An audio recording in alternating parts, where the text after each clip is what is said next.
ẹ̀yin èèyàn ṣé wàhálà ò ti wọ̀lú báyìí wọ́n ní nílùú Ìbàdàn wọ́n tún ti kẹ́fín àwọn èèyàn kan láwọn àgbègbè kan wọ́n bẹ̀rẹ̀ sí ní dárúkọ àwọn àgbègbè yẹn pé wọn ò gbédè wọn o ìbọn sì ń bẹ lọ́wọ́ wọn gbọ́n tí wọ́n ń sọ wọ́n ní wọ́n gbébọn lọ́wọ́ kì í ṣàgbègbè kan kì í ṣe méjì kì í ṣe mẹ́ta nílùú Ìbàdàn là ń sọ yìí o torí ẹ ṣe rí bí tọ́rọ̀ dé dúró báyìí ẹ rí i pé máa ń sọ pé gbogbo ọ̀dọ́ ẹ jẹ́ kí gbogbo wa kóra wa jọ ká sì kí àwọn ìlú wa ìjọba ìpínlẹ̀ Ọ̀yọ́ ẹgbọ́n tá à ń sọ báyà bẹ́ẹ̀ gbọ́ kó má jẹ́ pé ńgbà tí nǹkan bá wá ṣẹlẹ̀ tán ní àwọn sọ pé làámọ̀ sásókè sásódò gbogbo àwọn tí wọ́n kàn ń wọ̀lú Ìbàdàn tí wọ́n ń wọ àwọn ìlú kọ̀ọ̀kan tí wọn ò níṣẹ́ wọ́n sà ń rù wọ́n wá adẹ̀ ń wòran gbogbo wọn dọlọ́kadà ọ̀sán gan adẹ̀ ń wòran òun ló ti délẹ̀ wọ́n ní wọ́n ti rí wọn láwọn agbègbè ibì kan nílùú Ìbàdàn tí wọ́n ń pàkíyèsí pé ìbọn ń bẹ lọ́wọ́ wọn o wọn ò sì gbọ́ ohun tí wọ́n ń sọ ẹ gbọ́ ta ni bàbá àsàlẹ̀ àwọn báńdíìtì ta ni bàbá àsàlẹ̀ wọn àwọn olóṣèlú wo ni bàbá àsàlẹ̀ àwọn báńdíìtì ẹ̀yin èèyàn ẹ súnmọ́ bí kí ló dé tí wọ́n lè dákọ wọn ẹ̀yin èèyàn ẹ súnmọ́ bí ẹ máa gbọ́ wọn nínú ètò eléyìí wọ́n bá ní nǹkan deep ẹ súnmọ́ bí ẹ̀yin èèyàn ẹ share rẹ̀ ẹ jẹ́ kó kanlé ẹ jẹ́ kó koko torí bí tọ́rọ̀ dé dúró báyìí èèyàn ò gbọ́dọ̀ dákẹ́ mọ́ ẹ ń bá dákẹ́ báyìí ó léwu ẹ share fọ́nrán yẹn lélẹ́yìí. Let me tell you something. We have the mafias that are controlling this country. Oh my God. Principalities and spiritual wickedness in high places. èmi ò níye sọ o mo sọ níjó ni o mo ní Gumi tó wá yìí ẹjẹ́ àwọ̀ ọ̀sẹ̀ méjì tí Gumi bá lọ tán kò ìpọ́sẹ̀ kan tí wọ́n ti ń ráwọn èèyàn káàkiri ládùúgbò báyìí o. àwọn kan náà gbé Gumi wá. èmi ò all this Gumi tó wá yìí nítumọ̀ púpọ̀ o. àwọn kan ló ní gbé àwọn kan ní fọ́nkàdì Gumi ẹ̀ lọ́wọ́ àwọn náà. ẹ kọ́ mú àwọn bàbá àṣàlẹ̀ wọn ẹgbẹ́ wọn lẹ̀ no matter how mighty you are wọn lè mention orúkọ wọn. àwọn náà àwọn ìjọba làwọn náà. that is it their government. Get. I don't understand. ìjọba làwọn tó sponsor wọn àwọn tó wà níjọba tán lágbára ní tàbá dẹ̀ mú wọn ó lè bà pátì jẹ́. àṣìbẹ́ kí pátì ó bàjẹ́. àṣìbẹ́ kí pátì bàjẹ́. ní thirty dọwọ́ 6 o'clock iṣẹ́ jàǹbá fẹ́ bẹ̀rẹ̀ nìyẹn o. ìyẹn we need to be careful. another one gan wọn náà ń lo chemical látọjú window tọ́nà fi sínú ilé. wọ́n lò ní Kwara ó wà lára nǹkan tó náà wọ́n fi operate. Present ẹnìkan pè ní bóyá jẹta wọ́n ní pé àwọn kẹ́fì àwọn tó gbébọn lọ́wọ́ láwọn eré àkànní Ìbàdàn. That one is enough evidence láti send the fear into the spine of everybody. I think they mentioned somewhere like Ajia nínú nǹkan tó send. àwọn kan náà tún pè tán ní àwọn gbọ́ fìrìfìrì àwọn Pagun ní Pagun. ẹlẹ́yẹlé. láàárọ̀ when I was coming somebody called me pé òun ò mú lérè o páwọn àwọn aládùúgbò gan rí wọn gbébọn lọ́wọ́ láìsí pé ń dẹ̀gbẹ́ wọ́n dá àwọn ògbọ́ language tán sọ within Ìbàdàn and kálukú ló dẹ̀ èmi ò rò bí treat ok emergency meeting táwọn gómìnà ṣe ń jọ ní lórí security iṣẹ́ wo la ṣe bá gbọ́ nǹkan táwọn Ondo Àmọ̀tẹ́kùn ṣe báyìí from pillar to post láti boundary kan sí kan ní Èkìtì boundary Ẹdó boundary wọn kò tẹ́dẹ̀rẹ̀ ò bá ti jọ mọ́ nǹkan tí mò ń sọ jáde lẹ́nu yìí pàṣàlàyé bọ́ sí wa Ogun State náà. ó ní dààmú ìwà ọmọkùnrin àmì tó pa lórí.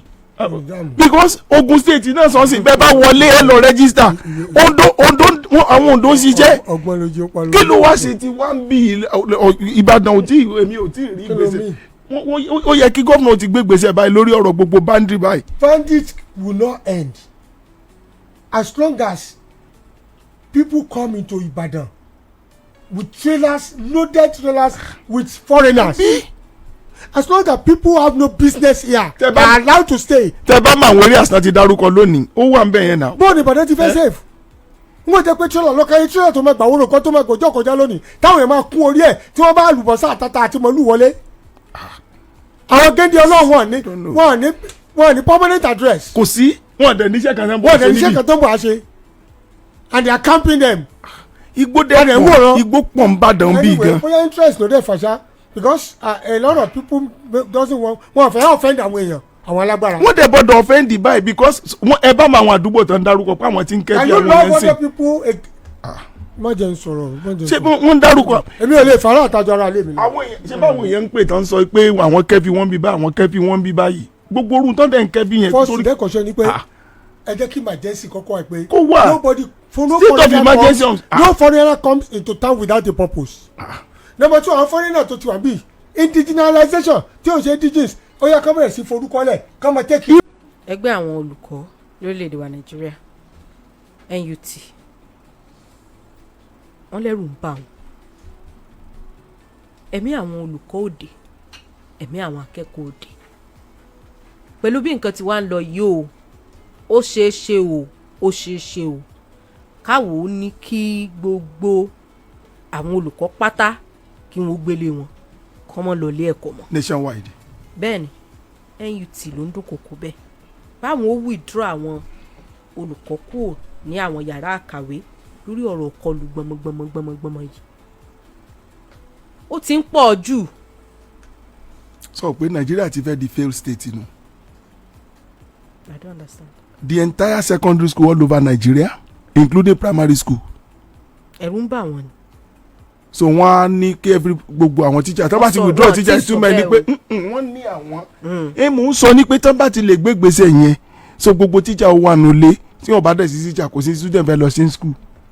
no ó ti le jù o mi sọ gbogbo nǹkan tí wọ́n sọ jáde wọ́n correct because ẹ rí i pé wọ́n dójúlé schools wọ́n kó àwọn èèyàn ní wọ́n kó students in school kò dẹ̀ sóbi tó fẹ́ fọmọ ẹ̀ta fàlà lóòótọ́ o ó yẹ kí gọ́ọ̀mẹ̀ntì ò tètè gbé gbèsè lórí àárín yẹn o lórí ọ̀rọ̀ insecurity o èmi dẹ̀ wò yí pé ara gbèsè tó yẹ kán gbé ni pé alẹ́ ní tẹ́ ẹ bá gbámú kò nídìí kẹ́ ẹ pardon ẹ ṣe dájọ́ ojú ẹsẹ̀ fún tí wọ́n bá lè mọ ṣerú nǹkan bẹ́ẹ̀ ẹ̀rù ó bà àwọn èèyàn ṣùgbọ́n lè tí wọ́n wá tẹ̀ ń fọwọ́ ra wọn lórí tẹ̀ sọ pé mú wọn lọ sẹ́wọ̀n kò sí nǹkan kan tí ó ṣe now wọ́n kóyàn nínú chọ́ọ̀chì ní Kwara wọ́n tún ti jí àwọn míì o àṣàtàná o wọ́n kóyàn ẹ gba àwọn èèyàn yẹn padà àwọn tẹ́ ẹ gbà lọ́wọ́ wọn kílẹ̀ nìkan ṣe wọ́n ṣe anything àpò ó bẹ́ẹ̀ tàkùn o bóyá kí NUT kú ń tàn sọ yẹn bóyá ká kúkú ṣe. ká má ṣe o ẹ mọ̀ túmọ̀ ẹ ní Boko Haram ti succeed. These people are just vampires. Boko Haram ti succeed. Kí ni aim wọn ni pé to shut down education completely. So tó bá ti shut it down Boko Haram has succeeded. Which means they are having a field day. So if government should do it ó fi hàn pé government wà lára wọn. So what do we need to do? Is to defy their threat and damn the consequences of what is going to happen. Annihilation ni wọ́n sọ fún yín pé vampire àwọn tó mọ̀ ọmọ ẹ̀jẹ̀ àwọn náà pè vampire. Vampires are not supposed to live among human beings. You excommunicate, you exterminate them. When you see people that have this vampire tendency, ṣé nǹkan tí mo sọ fún yín, you treat them like an animal. But what do we do? How do we treat them?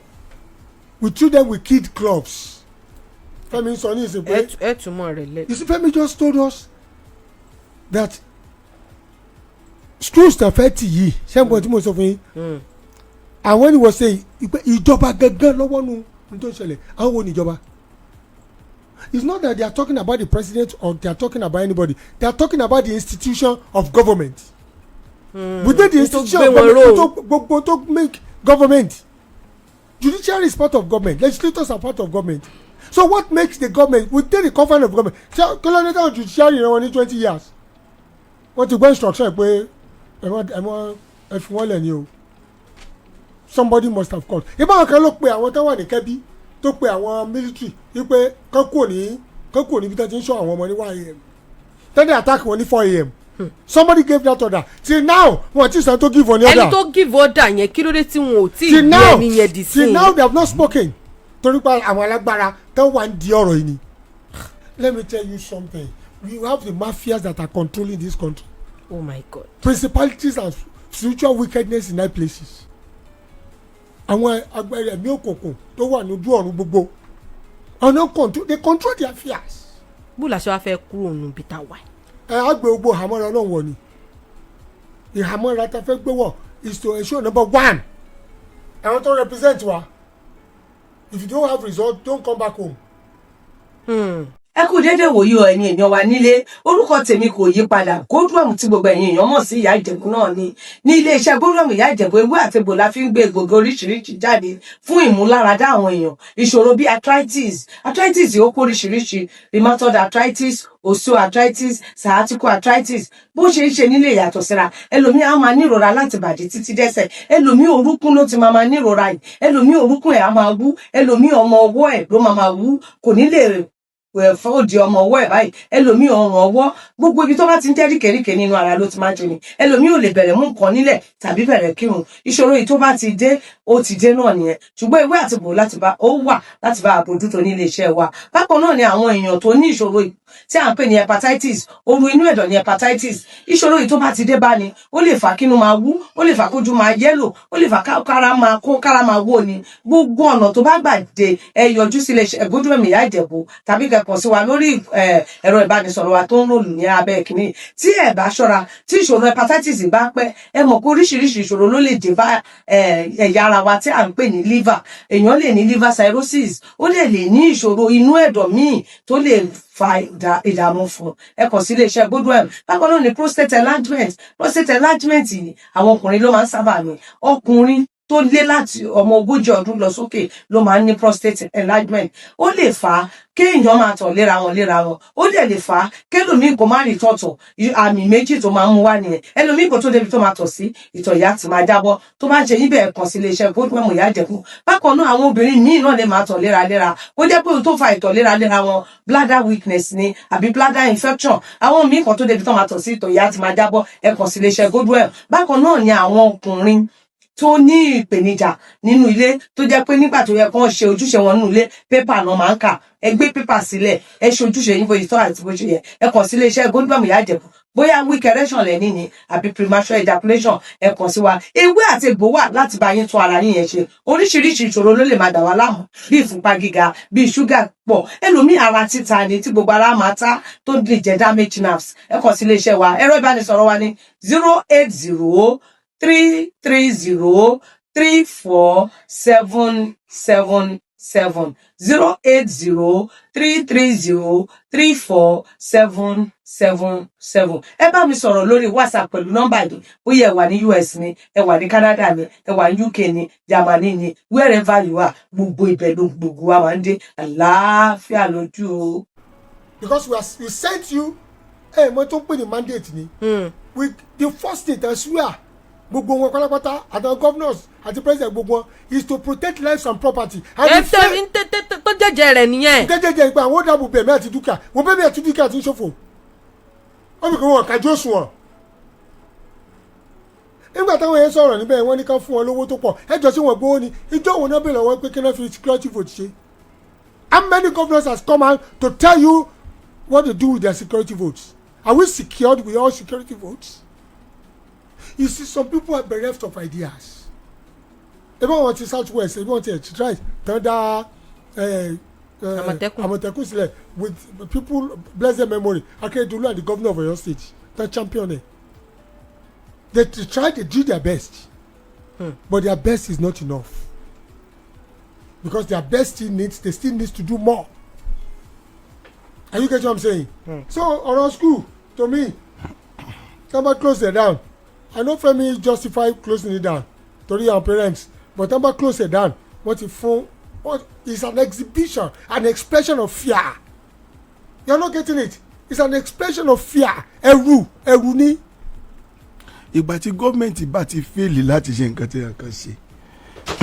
When the three arms of government could not do what is expected of them, ṣé parents ní wà forí fa. Now of recent ẹnìkan pè ní bóyá jẹta wọ́n ní pé àwọn kẹ́fì àwọn tó gbébọn lọ́wọ́ láwọn eré àkànní Ìbàdàn. That one is enough evidence láti send the fear into the spine of everybody. I think they mentioned somewhere like Ajia nínú nǹkan tó sẹ́ndì. àwọn kan náà tún pè tán ní àwọn gbọ́ fìrìfìrì àwọn pagun ẹlẹ́yẹlé. láàárọ̀ when I was coming somebody called me pé òun ò mú lérè o páwọn ará àwọn aládùúgbò gan rí wọn gbébọn lọ́wọ́ láìsí pé ń dẹ̀gbẹ́ wọ́n dà wọn ò gbọ́ language tán sọ within Ìbàdàn and kálukú ló dẹ̀ èmi ò rò bí treat ok emergency meeting táwọn gómìnà ṣe ń jọ ní lórí security iṣẹ́ wo la ṣe bá gbọ́ nǹkan táwọn Ondo Àmọ̀tẹ́kùn ṣe báyìí from pillar to post láti boundary kan sí kan ní Èkìtì boundary Ẹdó boundary wọn kò tẹ́dẹ̀rẹ̀ ò bá ti jọmọ́ nǹkan tí mò ń sọ jáde lẹ́nu yìí pàṣàlàyé bọ́ sí wa Ogun State náà. ò ní dààmú ìwà ọmọkùnrin Àmín. tó pa lórí. Because Ogun State náà sọ sí bẹ́ẹ̀ bá wọlé ẹ lọ register àwọn Ondo ń ṣiṣẹ́ ọgbọ́n lójú ó pa lórí. kí ló wá ṣe ti wá ń bí Ìbàdàn ò tí èmi ò tí rí gbèsè ó yẹ kí gómìnà ti gbé gbèsè báyìí lórí ọ̀rọ̀ gbogbo boundary báyìí. Bandits will not end as long as people come into Ibadan with trailers, loaded trailers with foreigners. As long as people have no business here, they are allowed to stay. Tẹ bá máa wọlé àṣà ti dárúkọ lónìí ó wà ń bẹ̀ yẹn náà. bóòdù Ìbàdàn ti fẹ́ safe. n kò jẹ́ pé trailer lọ́kàn yín trailer tó máa gbà wóró kan tó máa gbòjọ́ kọjá lónìí táwọn èèyàn máa kún orí ẹ̀ tí wọ́n bá àlùbọ́sà àtàtà àti mọ̀lú wọlé. àwọn géńdé ọlọ́run wọn ní permanent address. kò sí wọn dẹ̀ níṣẹ́ kan tó ń bọ̀ wọn dẹ̀ níṣẹ́ kan tó ń bọ̀ àṣe and they are camping them. igbó dẹ̀ pọ̀ igbó pọ̀ ń bàdàn bí gan. anyway bóyá interest ló dé fàṣà because a lot of people doesn't want wọn fẹ́ offend àwọn èèyàn àwọn alágbára. wọ́n dẹ̀ gbọ́dọ̀ offend báyìí because ẹ bá máa àwọn àdúgbò tó ń darúkọ pé àwọn ti ń kẹ́bí àwọn yẹn ń sìn. má jẹ́ ń sọ̀rọ̀. ṣé wọ́n ń darúkọ. èmi ò lè fara àtàjọ ara lé mi. àwọn èèyàn ṣé báwọn èèyàn ń pè tán sọ pé àwọn kẹ́bí wọ́n bí báyìí àwọn kẹ́bí wọ́n bí báyìí gbogbo orun tó dẹ̀ ń kẹ́bí yẹn. first day kọ̀ṣẹ́ ni pé ẹ jẹ́ kí emergency kọ́kọ́ ẹ pé kó wà nobody no foreigner comes into town without a purpose. number two àwọn foreigner tó ti wà bí indigenization tí ò ṣe indigenous ó yẹ kọ́ bẹ̀rẹ̀ sí forúkọlẹ̀ kọ́ mọ tẹ́kì. irú ẹ̀ ní Ogun State ti ṣe ń sìn náà. data wọn a sọ pé kí n ṣe fáwọn ọlọ́kadà gbogbo àwọn ọlọ́kadà yẹn tó jẹ́ kíní ìkẹ́ gbé mi dánwò tí mo ní kó gbé mi dé ọ́fíìsì ó dẹ̀ dé bẹ́ẹ̀ tán mo ìtọ́jà 200 naira dèrè máa ń gbé mi láti Mọ́kọ́lá tẹ́lẹ̀ nígbà yẹn ló ní 1000 ó gbà láti Mọ́kọ́lá dé secretariat àmọ́ ní kí ló dé 500 ṣé kò wọ́n ni. ṣé mo ní 500 ṣé wà okay now ó ní 1000 ní òun ò lè gbà láti Mọ́kọ́lá the next tó máa ṣe ni pé èmi ò jọ ìwọ lójú mi mọ bí tùgbọ́ Yorùbá èmi ò jọ ìwọ lójú. irú nǹkan táwọn Ondo ń ṣe nìyẹn. èmi ò jọ ìwọ lójú o. tẹ bá ti tí Yorùbá ti straight dáadáa tó láìsí. èmi lè ṣe ìwọ lè ṣe o. tí Yorùbá yín wọn bá ti ṣe báyìí. àwọn kan ní àmì ọlọ́kadà ṣe tíyàtẹ̀ gbogbo náà dẹ̀ wò. this what happen in Akure na ní garage tí nǹkan fi ọ̀bẹ lé ọmọ Yorùbá tí tó fi kún ní nǹkan àwọn èèyàn ń wò lọ ni èmi ò ṣe ìwọlé ṣe ìwọ lè ṣe èmi lè ṣe ayé tí ẹ̀rọ yóò bàjẹ́ níbí lónìí ìwọ ṣe ìdánilé ṣe gbogbo ẹni tó bá ti ń sọ ṣùgbọ́n mo ti ń sọ ni mo yọ 1000 gbogbo ẹni tó bá ti ń sọ èmi kò lè jẹ́ kí ènìyàn kankan kó ṣe èmi lè ṣe o. gbogbo ẹni tó bá ti ń sọ ọ̀rọ̀ èdè bẹ́ẹ̀ yẹn kán padà sádùúgbò wọn tẹ́ bá ti gbọ́ tí ò bá ti kò í ṣe pé eléyìí kì í sọ̀tẹ̀. àwọn ọ̀kadà ṣe di èmi ò ṣe ìwọlé ṣe o. ẹ check àwọn ọ̀kadà yín káwọn ènìyàn gbọ́ bẹ́ẹ̀ ẹnìkan múra àfọ̀bẹ́sẹ́gbẹ̀ àfọ̀bẹ́sẹ́yìn àfọ̀bẹ́sítan ani báwọn ti múra yẹn bẹ́ẹ̀ni bá fọ̀bẹ́sẹ́sẹ́ any dangerous weapon. we are living in a dangerous time now. you dress the way we dress here tó bá dé robe. tàbí kó padà sọ́dọ̀ rẹ̀ kó lọ padà síbẹ̀ tó o bá lè múra bá ti múra bí lọ múra bẹ́ẹ̀ tí múra bí. gbogbo ẹtẹ bá ti tó bá ti ṣe èmi ó fi èmi tí yorùbá ọba kankan ló kó padà sọ́dọ̀ rẹ̀ for the meantime. ṣé suya ló fẹ́ gé ni. I don't know. wọ́n ní ó dàbí ẹni pé ìpínlẹ̀ Ondo nìkan làmọ̀tẹ́kùn ti ń ṣiṣẹ́ wọ́n tẹ́ bá rí wọn ní ìpínlẹ̀ Ọ̀yọ́ bí bóyá wọ́n wà lóde bóyá wọ́n flex inú mọ́tò tán kó lé wọn lọ́wọ́. no ẹnìkan sọ pé wọ́n máa ń lò wọ́n níbi pàtí wọ́n máa ń bá wọ́n máa ń oúnjẹ káàkiri. Ah my lord. gbogbo àwọn area tí wọ́n dárúkọ yẹn ó yẹ káwọn àmọ̀tẹ́kùn lọ gbowó area yẹn kán lọ dúró síbẹ̀ pàápàá. àmọ̀tẹ́kùn lè kojú bandit ni nígbà tí a bá kó bọ̀ tùkẹ̀tùkẹ̀ fún àmọ̀tẹ́kùn. ibo làwọn there should be legislation to harm them. bọ̀ yín làwọn tó mo mọ̀ bẹ́ẹ̀ ni ẹ kò lé àwọn èèyàn lọ́wọ́ ẹni ká lọ kojú AK-49 AK-47. bẹ́ẹ̀ ni aṣọ bẹ́ẹ̀ káwọn náà múra sí náà. ó dé òkè àbọ̀ dúró náà what are you talking about?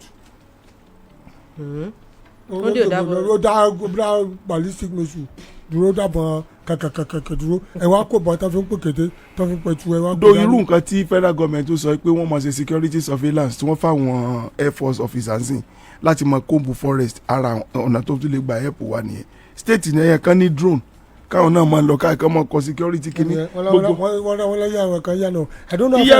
wọ́n ti fún list láàárọ̀ yìí náà.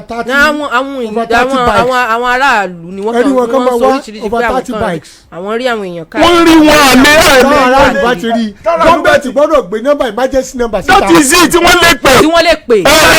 The governor of Oyo State must have nǹkan pè ní helicopter surveillance not only drones helicopter tó máa lọ tó máa lọ káwọn lọ yes káwọn pè àwọn ground troops pé ẹ mọ̀ bí ẹ lọ bí báyọ̀ helicopter ní kankan ṣe bẹ́ẹ̀ ẹ̀yin lẹ sọ fáwọn àlùpẹ́ when you see something say something wọ́n dẹ̀ ti sọ́ọ̀sì wọ́n ti sọ àwọn àdúgbò kan tí wọ́n. àwọn nọ́mbà tí wọ́n fi máa say something ẹ bá wa jù tá wọn. it is true or false. ìjọba àgbẹ̀rọ̀ yọ. alarm is alarm. àwọn èèyàn ti sọ̀rọ̀ jáde drones ló lè ní àwọn olóman drones ọmọ tó fọ́ ni wọ́n ṣe àwọn kámẹ́rà kan sí géètì nǹkan yẹn dọ̀mí lásán ni wọ́n níbo ni wọ́n ti ń control àwọn kámẹ́rà yẹn nothing they are just dummies. drain pipes. wọ́n níbi tí wọ́n ti ń wò ni. wọ́n ti wò. àtọlọ́pàá o àti state government. no honourable speaker no I don't ẹjọ ẹ sọ fún mi pé wọ́n níbi tí wọ́n ti ń wò. lọ́jọ́ kan pè tàbá ń wò tán bá ibi tó ti ń wò kán mú àwọn control room tó ti ń wò àwọn kámẹ́rà yẹn. àtọlọ́pàá o àti state government kan fi nọ́mbà síta fáwọn èèyàn sìn tán lè pè tán bá ti ń kẹ́fì wọn. ṣé báwọn èèyàn pè wọ́n láàárọ̀ yìí. torí rìpọ́ọ̀tì àti kọ́mẹ̀ntì pé ara àwọn ìkan níbi kan ara àwọn ìkan níbi kan ó ti ń pọ̀ jù láàárọ̀ yìí. báwọn èèyàn wọ́n ń sọ jáde yìí mo mọ̀ pé mẹ́sàn-án pàjọ́. lórí ọ̀rọ̀ area surveillance tẹ̀sán lẹ́ẹ̀kan ààrẹ orílẹ̀-èdè wa nàìjíríà ti pàṣẹ pé kí wọ́n bẹ̀rẹ̀ sí ní mọ survey gbogbo àwọn igbó tí ń bẹ ní Kwara Niger Kebbi. That's not the solution for goodness sake. Who is coordinating it? Each state must have adequate kò ṣe pé helicopter kan lẹ́mọ̀ fi survey káàkiri.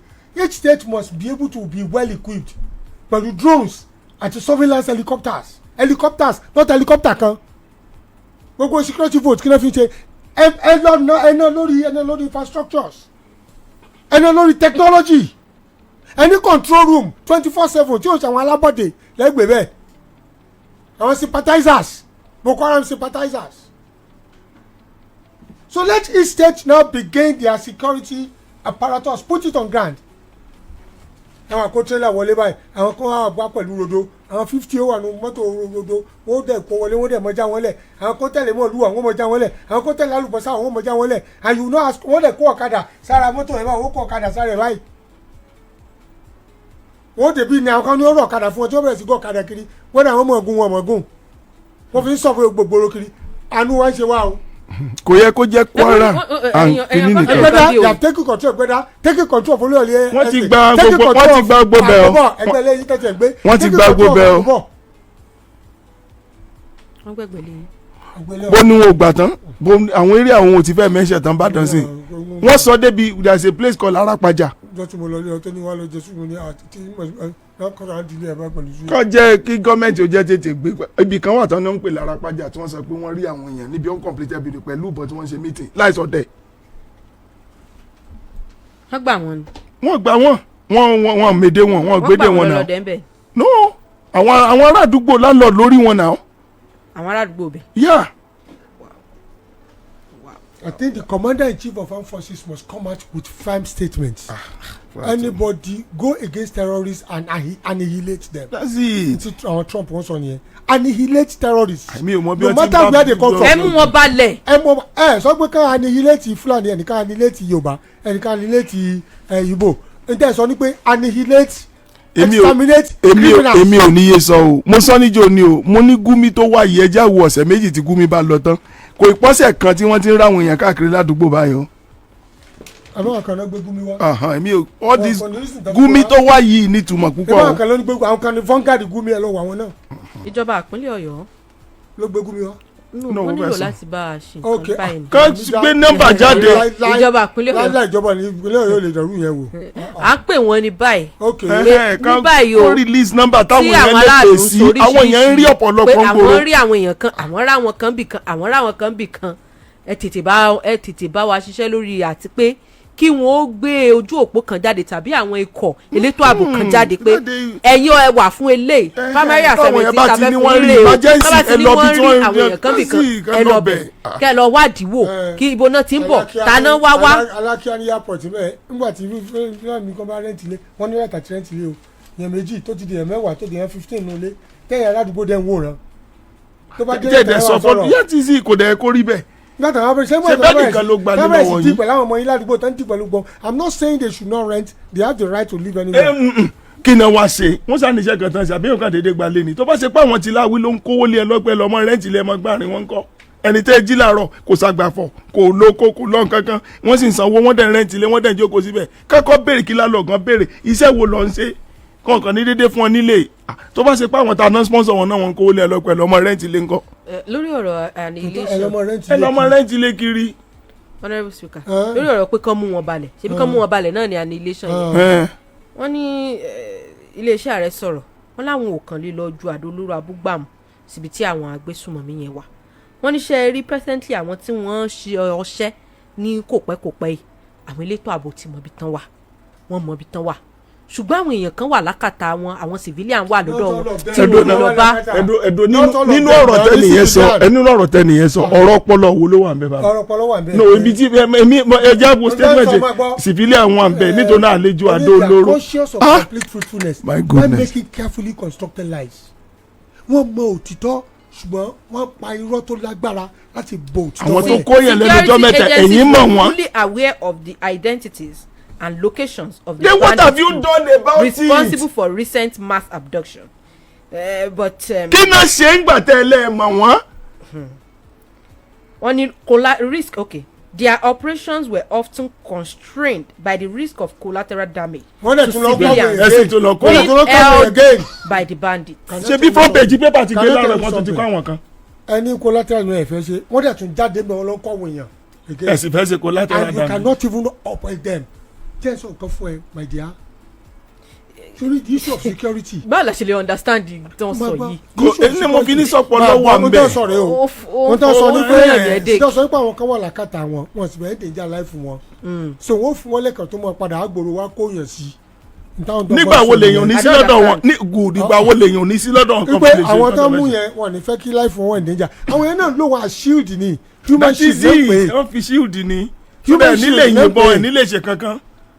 sports máa gbọ́ mi stop their source of income number one stop their source of oúnjẹ tó ń dọ́dọ̀ wọn àwọn olóńgbò oúnjẹ lọ àwọn olóńsponsor wọn ẹ ti mú wọn nìyẹn ẹ kọ́ mú àwọn bàbá àṣàlẹ̀ wọn ẹ gbé wọn lẹ̀ no matter how mighty you are wọn lè mention orúkọ wọn àwọn náà àwọn ìjọba làwọn náà. that is it their government. oh get I don't understand. ìjọba làwọn tó ń sponsor wọn àwọn tó wà níjọba tán lágbára ní tàbá dẹ̀ mú wọn ó lè bà pátì jẹ́.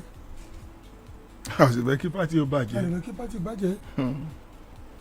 honourable speaker tẹ́ ń sọ yìí. tàbá mọ́ máa gbolé wa yóò sọ gbolé wa lórúkọ. kò fẹ́ yé mi mọ́ o. yóò máa gbolé wa lórúkọ. no kò sígbà tí ìdájọ́ ojú ẹsẹ̀ onímọ̀ sí látọ̀dọ̀ àwọn. Can I tell you from where this started from? Okay. It is still from this APC government when Buhari was about to come in. Yes, Galadima sọ ṣe.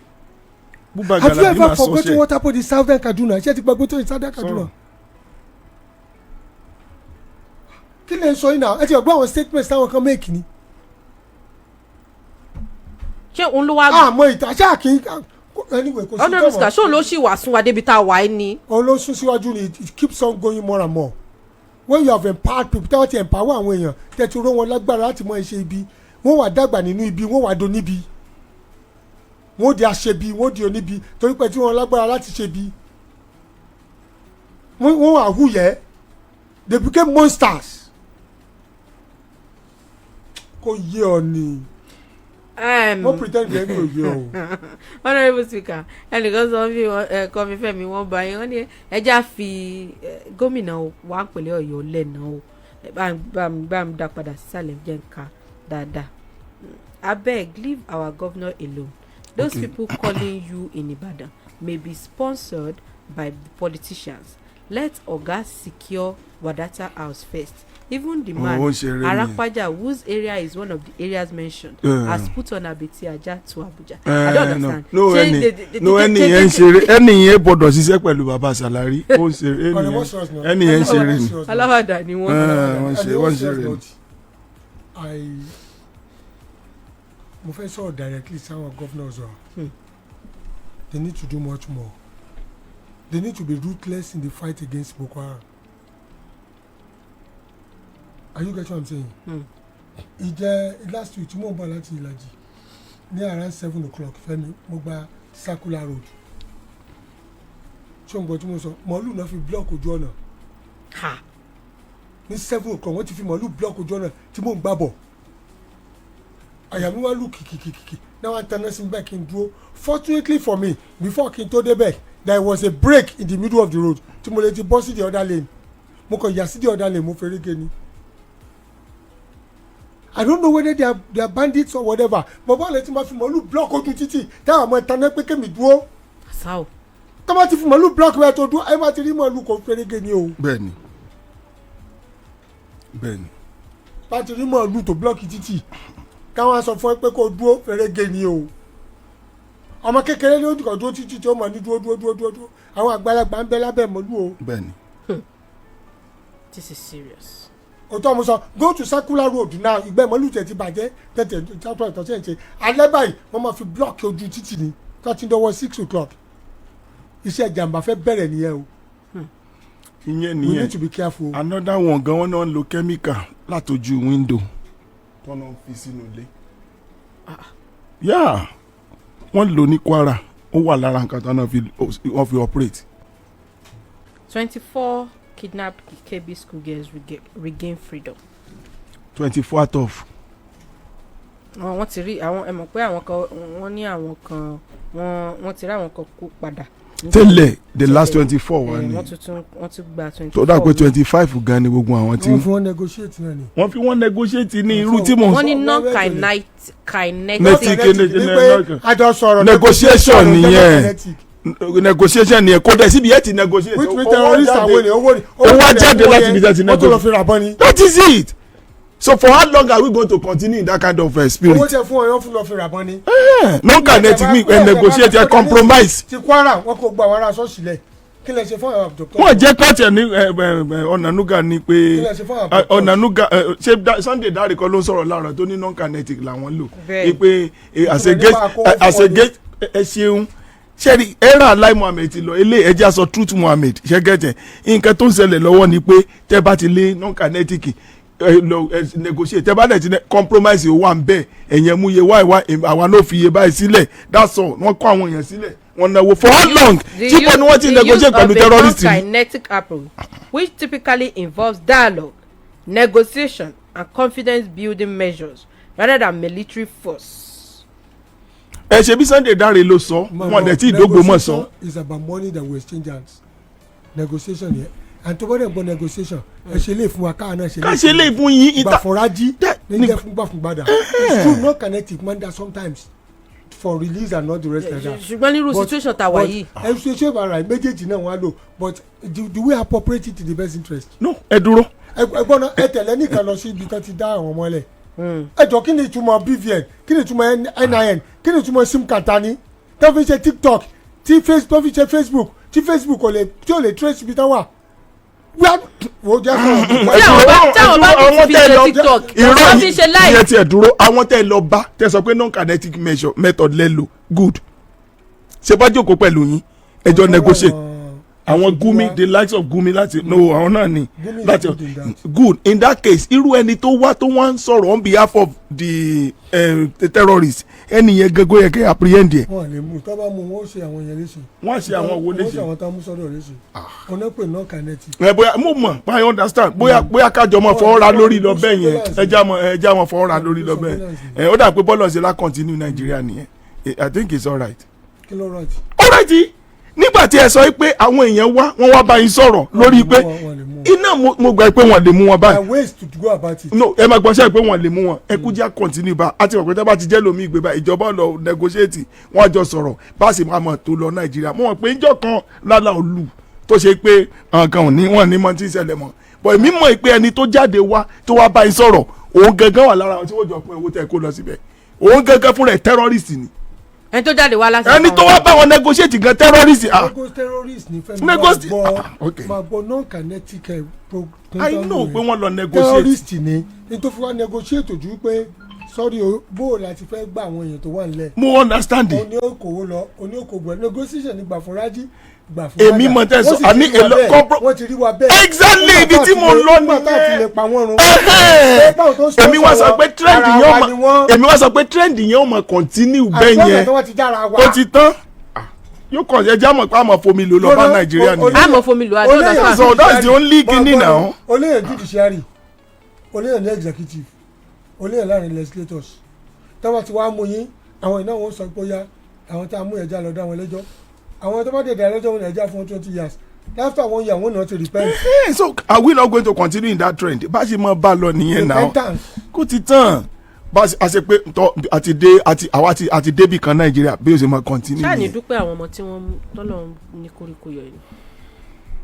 pásítọ̀ lè dúpẹ́. I don't understand ẹ̀yin kọ́.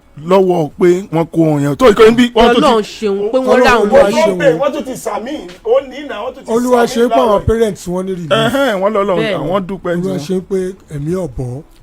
bóyá ká aago mọ́kànlá tó lò á tó ti gbọ́ mi wọ́n tún ti mú mi ìlà á tún káwọn kan lánàá wọn. ẹbí ló láàmú dúpẹ́ pọ́lọ́ tún wọn sí àwọn tẹ̀ tún wọn lọ́dọ̀ wọn kọ́. conspiracy gbogbo ẹ̀. conspiracy pé àwọn kan wà tó jẹ́ kí wọ́n mọ̀ọ́mọ̀ ṣiṣẹ́ ẹ̀ ni. conspiracy ni. omi bóyá kó tó dájọ́ yà á tún dúpẹ́ lọ́wọ́ ọlọ́pàá àwọn míì tó tẹ́. àwọn ò rí bí nípínlẹ̀ Ọ̀yọ́. báyìí náà. a rí bí ní anywhere Ọlọ́run ní já rí bí. àmín. ó ń bọ̀ àwọn ọ̀làdẹ ẹ̀jẹ̀. bí wọ́n ti sọ fún wa sí àwọn eré àkọ́kọ́ sí. ojú làmú tó báyìí o. ẹ lọ bọ́dà tó wọ́ Ìbàdàn. ẹ mọ̀ jèrò wọlé tí àbá nìkan ṣe ń bí ẹ mọ̀ dán padà bí wọ́n bá ti wá ẹ bẹ̀rẹ̀ bẹ́ẹ̀ láti fi mójútó. kẹ́ẹ̀dẹ̀ tún béèrè pé àwọn wo náà fẹ́ dé sí lọ́dọ̀ tẹ bá mọ̀ mí àwọn náà fẹ́ dé sí lọ́dọ̀ ọ̀dọ̀ ta náà lọ ta ló pè wọ́n wá chain network ní kíní network gidi ni I'm telling you sórí ibi tá a dẹ̀ ń bá lọ yìí tí wọ́n bá bẹ̀rẹ̀ sí ya wọlé. no kò mí Ọlọ́run ṣàánú wa o. ẹ̀yin ó tún negotiate náà ni. negotiation náà tún. non-kinetic náà lèyìn tó fi gbà wọ́n lẹ́bẹ̀ẹ́. no yẹn yàtọ̀. no tó bá ya wọlé wọ́n kó wọn ní wọ́n ní wọ́n gbúrò wọn pagun wọ́n gbúrò wọn lẹ́lẹ́yẹlé wọ́n gbúrò wọn lọ́nà àjà wọ́n gbúrò ẹ máa gbọ́ àní ẹ̀jẹ̀ ìjọ wọn ni wọ́n káàtì sọ pé táwọn èèyàn fún wa ṣé wọ́n ní if you see something say something àbí ẹ̀jẹ̀ pa àwọn èèyàn tiẹ̀ ti ṣe nǹkan tíjọba ní kan ṣe fine tó bá kó wọn náà bẹ̀ á lọ negotiate náà ni Sunday dáre ó tún bá sọ ok àwọn tó wà ní ṣọ́ọ̀ṣì pé wọ́n ń ṣẹ́ lọ́wọ́ tán ìwọlé ok. This is not an easy task. It's a delicate matter that must be handled carefully. English is in here.